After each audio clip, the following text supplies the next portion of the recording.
Komið sæl og verið velkomin í lífið á Hringbraut sem var í næstu klukkustund fram að þjóðbrautinni Sigurjóns, en við ætlum að koma víða við að vanda. Fáum til okkar Jón Karl Helgason til að fjalla þjóðarstoltið, hvort að það sé til dæmis orðið full til mikið. En við verðum líka með grillspaðan, Kristján Jóhannsson, óperusöngvari, mætið til Sigga Kolbeins, og svo Sirrý með þáttinn sinn Fólk á sínum stað. En byrjum á rembingnum, Linda Blöndal.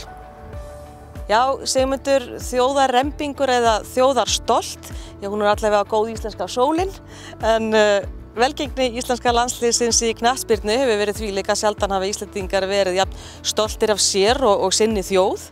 Íslensk menning alveg einstök og hefur vakið heimsathygli sem nær út fyrir Evrópuálfu, allt til New York borgar. En á Times Square var upplýst skilti eftir sigur Íslendinga á Englendingum, þar sem að Íslendingum var óskað til hamingju með sigurinn. Nú, víkingahóið hefur vakið heimsathygli og rifjað upp fyrir umheiminum hvert víkingaeðli Íslendinga Og leið þykir þjóðin hafa sent á keppnina flottasta áhorfendaskara sem þekkist, svo samstillt og kurteis þjóðin. Nú, myndir af fyrirliðaliðsins sannar hversu mikið víkingablóð rennur enn í æðum Íslendinga. Og grein sem ég rakst á í morgun og birtist í Fréttablaðinu í dag eða markaðanum hefst á þessum orðum: Íslenska karlalandsliðið hefur sigrað heiminn, hvorki meira né minna. Ég hitti Jón Karl Helgason, prófessor við Íslensku og menningadeild Háskóla Íslands. Hann hefur fjallað íslenska menningu og þjóðerniskennd á margvíslegan hátt. Og hann bendir á nýrri grein að kannski sé menningin ekki jafn hrein og tær og okkur finnst á dögum eins og þegar að EM-keppni landsliðsins stóð yfir. En hér á háskólasvæðinu hitti ég Jón Karl, þarna einhvers staðar sunnan við miðbygginguna hérna á háskólasvæðinu, háskólatorginu. Skulum heyra hvað hann sagði. Jón Karl, þessi fagnaðarlæti öll sömul, bera þau þess merki að svona þjóðarvitund okkar sé orðin eitthvað sterkari? Ég veit það nú ekki, ég held að hún hafi alltaf verið sterk og kannski svona ágætt ef við höfum sterka tilfinningu fyrir hver við erum, hvaðan við komum og svona þekkjum sögu okkar og vísum í hana. En það er náttúrulega að við notum þau tækifæri sem gefast til að kæta saman yfir því sem jákvætt og þetta vissulega dæmi það. En þú bendir á í nýlegri grein að íslensk menning, hún kannski ekki eins tær lind eins og við viljum vera að láta þessa dagana. Þetta víkingablóð og hvað þjóðin samstillt og stolt af sinni íslensku og allt það.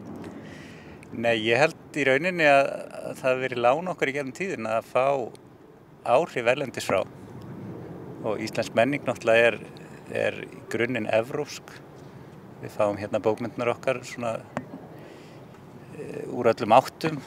Við hefum fyrir áhrifum frá norrænum arfi sem kemur hérna með landnámsmönnum og svona. Það tengsl við írska menningu, en það vita þetta kannski ekki allir, en til dæmis frægasta senan í Njálu, þegar Gunnar á Hlíðarenda segir Fögur í hlíðin. Hún í rauninni innblásin af Alexander sögu. Alexander Mikli að svona í sinni miklu útrás inn í Asíu og hann sér svo fallegt landslag. Hann segir svona nokkurn veginn: Fögur í hlíðin, ég ætla ekki heim aftur, hér ætla ég að vera. Og þannig að ég held að við eigum alltaf að minna okkur á það að það sem íslenskt í rauninni einhvers konar sambræðsla af áhrifum héðan og þaðan, og þessi grein mín, hún nú svona kannski svolítið vangaveltur að hve miklu leyti erlendar menningarstofnanir eru farnar að hafa áhrif hérna. Bara fyrirbæri eins og Netflix og YouTube og Spotify. Og þetta getur auðvitað haft áhrif svona á menningarlífið.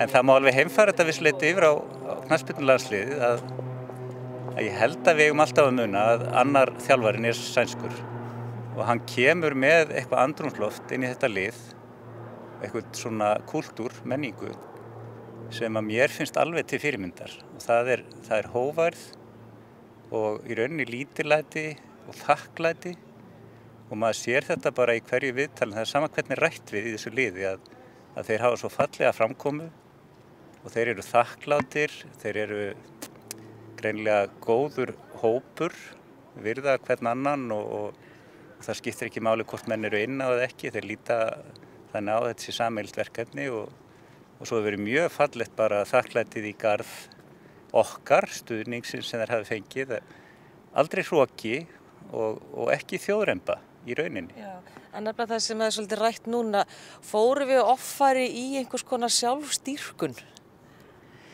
Ég veit það ekki, sko, við náttúrulega verðum að gera greinamun á svona þjóðernisvitund eða þjóðrembu að hún tengist stærð þjóða. Og ég var að hugsa það þegar ég var að horfa á þessa gríðalegu áhrifamiklu mynd af Arnarhóli að Klappa.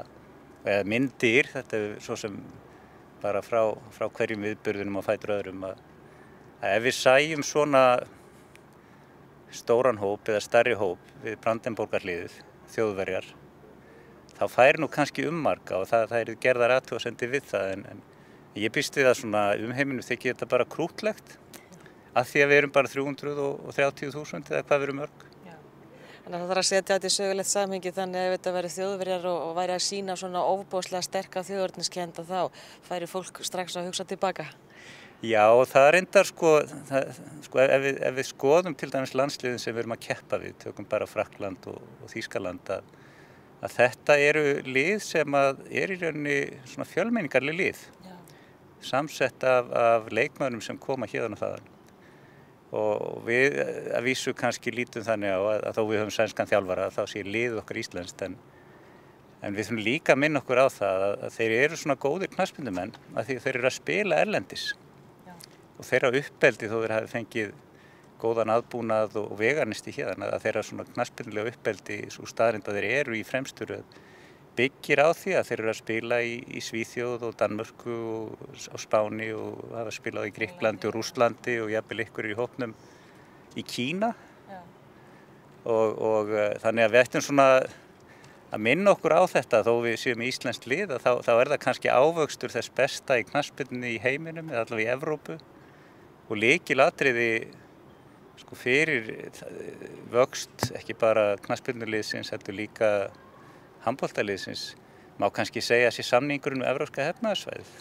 Og svo staðreynd að íslenskir strákar geta freista gæfunar og fengið atvinnuleyfi út allt og það þarf ekkert að fara í gegnum neitt flókið ferli. Og að sjá svona þessa áhrif að valda. Já og við höfum bara fagnað því. Og ég meina við erum að fá erlenda leikmenn til að spila í körfubolta og handbolta og fótbolta og þeir gera okkar deildir betri og þeir kenna sínum samherjum eitthvað nýtt þannig að leið og svona Evrópukeppni er einhverju leyti svona keppni milli þjóða þá er hún líka í rauninni kannski ákveðin hylling til samstarfs og vináttu og samvinnu og þannig að við eigum kannski að minnast þess leið og við eigum auðvitað að gleðjast yfir þessu liði og ég held við eigum kannski fyrst og fremst að gleðjast yfir þeim kúltúr sem að Heimir og Lars hafa leitt inn í þetta lið og kannski það dýrmætasta óháð því hvort þeir lendi í 8. eða 16. sæti. En hvað með þetta víkingaeðlið sem að hefur nú svona mikið verið sett upp á forsíður og þetta víkingahó og allt það, er þetta kannski bara gott PR eins og maður segir, góð markaðssetning á þjóð? Ég veit það ekki, þetta var náttúrulega kannski markaðssetningin á íslensku útrásinu á sínum tíma og það voru nú einhverjir sem mynda á það að útrásin svona, eða þessir víkingar efnisins eins og ég kallaði það á einhver tíman að svona ef við ætluðum að líkja þeim of við þessa málalíða sem víkingar voru sem að fóru rænandi og ruplandi og nauðgandi Evrópu að það var kannski var það of margt við útrásar verkefnið sem að svona var úr líkt þessum víkingakúltúr eins og hann var í raun og veru. En þarna fékk hann á sig þennan jákvæða blæ, þarna sér maður sko fyrirliðan Aron hlaupandi með svona víkingalegt skegg alveg brjálaðan sko tattúveraðan og Bratnirðir komnir, sko. Ég meina, þetta varð svona jákvæður blær. Já, hann var bara með skegg, sko. Það eru menn með skegg í öllum liðum. Já, þetta sítt. En kannski erlendum fjölmiðlum, þá sá maður einhverja myndir af þeim og víkingaskip í bakgrunni og svona. En ég vil eiginlega minnast þessara, sko, nefnir Aron.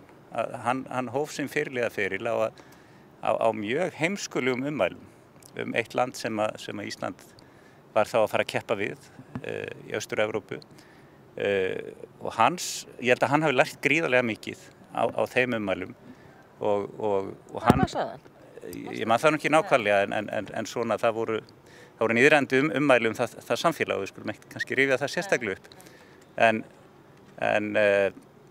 hann bara eins og allir hinnir í liðinu ber af sér svo góðan þokka og ég sé Aron alltaf fyrir mér þegar ég hugsa tilbaka þegar hann brennir af í leiks, það sem spennustigið er hátt og hann skellir hlær. Og þetta var maður ekki að sjá hjá öðrum liðum. Og það er þessi kúltúr, þessi gleði og svona, ja, þessi andi sem að veldur því að ég er svo sáttur eftir hennan mánuð og ég einhvern veginn svona, mér finnst að þjóðin hafi svolítið svona þráð að geta sameinast eitthvað, búið að vera mikill sundrungar tími og erfiður tími fyrir samfélagið og maður sá þetta svolítið í aðdraganda forsetakosninganna að þessi mikli stuðningur sem einn frambjóðandi fékk þetta upp á og ég hugsaði en þjóðin vill sameinast eitthvað og ég held til dæmis svona eftir að sameinast vel um Guðna T. Jóhannsson, okkar nýja forseta og það var hans í rauninni höfuð kosningaloforð. Hann spurður hvar viltu standa eftir 4 ár, hann sagði ég vil að þegar ég gangi niður í bæ að þá geti fólk litið því minn og hugsa að þetta er forsetinn minn og við getum litið á þetta knattspyrnulið og sagt þetta er liðið okkar. En við skulum líka minna okkur á að lánið er svo fallvalt og það liðu í rauninni ekki nema 6 eða 7 vikur frá því að við fögnuðum okkar frábæra handboltalandsliði sem kom með silfur frá Peking. Fögnuðum með svipuðum hætti og vorum að gera hérna daginn. Það liðu 6-7 vikur þar til að forsætisráðherra sagði Guð blessi Ísland. Og við skulum bara minna okkur á það. Það eru sólardagar núna, það er kannski syrtir í álinn og þá verðum við bara að hafa svona sama andan til að taka mótlætinu og bara minna okkur á að við eigum að vera stolt og lítillátt. Já, á sama tíma. Já. Jón Karl Helgason, prófessor við Íslensku og menningadeild Háskóla Íslands, takk kærlega fyrir þetta og njóttu dagsins. Sömuleiðis takk.